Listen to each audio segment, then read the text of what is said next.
नेपाल में बागेश्वर सरकार ने बांधा समा, बन गया माहौल। भगवान श्री राम के ससुराल में लगे जानकी माता के जयकारे। 3 दिवसीय श्री हनुमंत कथा में आज कथा पंडाल से बागेश्वर सरकार ने चीन को ललकारा, खुलेआम दी चेतावनी तो ड्रैगन हुआ सनातन के आगे सरेंडर। कुछ लोग सनातन की बात पर विरोध कर रहे थे, उन्हें मुंह तोड़ जवाब दिया।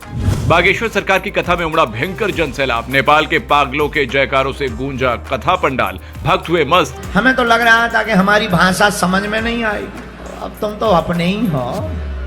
नेपाल में बागेश्वर सरकार ने मौसम बदल दिया है। बाबा के पागलों ने ऐसा माहौल बनाया है कि हर तरफ केवल और केवल भगवाधारी ही भगवाधारी दिखाई दे रहे हैं। तो वहीं बागेश्वर सरकार ने भगवत मन से गर्दा उड़ा दिया है। बागेश्वर सरकार के तूफान में विरोध करने वालों की धज्जियां उड़ गई हैं।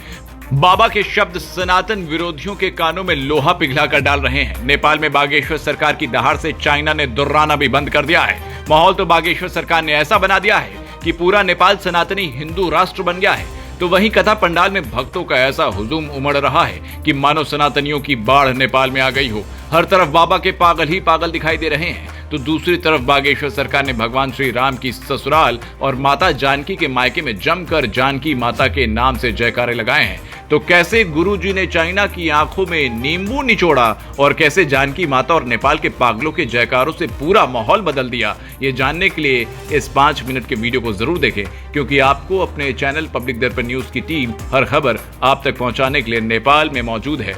तो दोस्तों, पहले तो इन तस्वीरों को देखिए। ये तस्वीर बागेश्वर सरकार के कथा पंडाल में जाते समय की है। किस तरह से बाबा के पागल दीवाने हुए जा रहे हैं। भक्तों का हुजूम बागेश्वर सरकार के दर्शन कर पागल हुआ जा रहा है। यही तो बागेश्वर सरकार के लिए लोगों की दीवानगी है, जो वो केवल दर्शन मात्र के लिए इतने ललायित हुए जा रहे हैं। क्या कोई कह सकता है कि ये भारत के बाहर की तस्वीर है? तो ये तो धीरेन्द्र कृष्ण शास्त्री के आगमन की तस्वीर थी। अब आप जरा ये भी देख लीजिए कि किस तरह से कथा पंडाल में अनगिनत भक्तों की भीड़ उमड़ी हुई थी। कहीं भी पैर रखने तक की जगह नहीं थी। हर तरफ बाबा के दीवाने ही दीवाने नजर आएंगे।